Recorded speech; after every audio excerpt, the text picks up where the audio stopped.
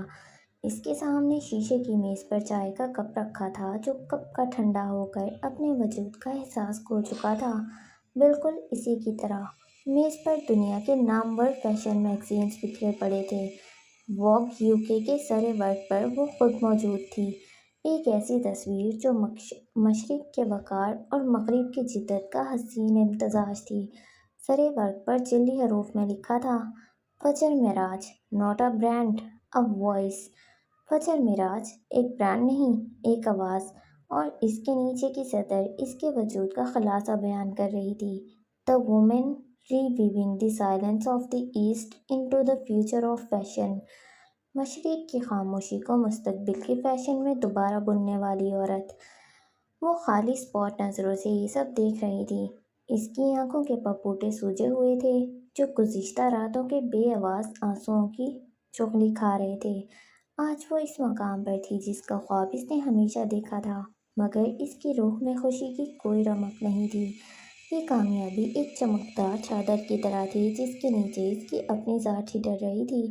T V screen پر منظر بدلا، London کی وہ غیر معمولی پرسکون صبح دکھائی دی، اور پھر the house of Alexander ایمسی queen کا شاہانہ دروازہ جہاں سے وہ چند دن قبل داخل ہوئی تھی۔